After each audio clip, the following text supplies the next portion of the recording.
American hero, Mr. Johnson. Thank you, Mr. Chairman.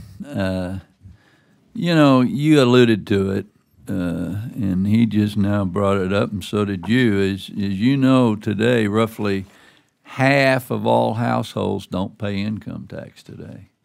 You know, it's my viewpoint, everybody ought to pay at least $1. They ought to $1 a month. Let's say everybody needs to participate in this government. And so I want to know if you think that's fair. And you just mentioned that you got a lot of low-income people off the income tax. Second, do you recall what the figure was during the last reform effort of number of households? And lastly, how do we go about getting buy-in from the American public for reform if half of all households don't pay tax? Well, Income tax. well, a lot of households do. More than half do pay, and they're going to buy into a reform that is simple and fair and effective. I think they did in '86, Congressman, and I think they will again today. Now, do I think it's fair for everybody to have a stake in their government? Of course I do. Do I think they necessarily have to pay $1 in taxes? I don't know about that, and I'm not sure the future of the republic depends on that. I think everybody should do something. I think a lot of people that don't pay the income tax pay the Social Security tax or the Medicare tax, so they are making a contribution to a common social effort that's very important. On selling this, I want to spend a second on that. When we put the bill in, Bill Bradley and I went out in the country and went to every gathering we could find to talk about tax reform.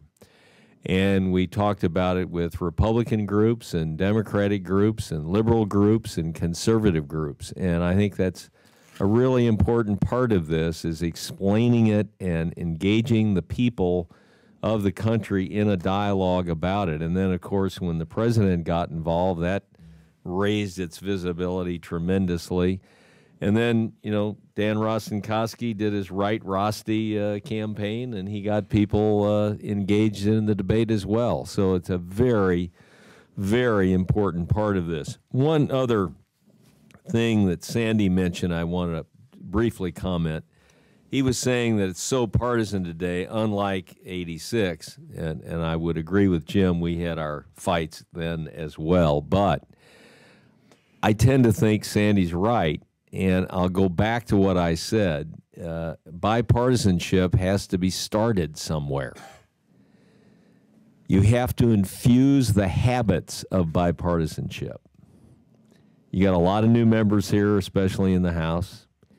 They've never been here. They haven't been through any of this, and they come with strong feelings. I understand that. That's one of the benefits of having new people come here. But this is a huge organization. This is 535 people. I thought about it every day when I was leader. There were days when I didn't think we could ever get anything done. I mean, somebody on the TV this morning I heard was saying on one of the shows, well, do you think any business would run like Congress does? And I thought, well, of course not. This is Congress. We've got all the people at the table. We do this better than anybody in the world. We've done it longer than anybody in the world. But it takes human relationships to make it work as well as it can. And all of you are leaders. You're the leaders of this Congress, and I believe you can start a tax reform effort that can be the model that can be applied to all these other issues if you can get those relationships to be formed.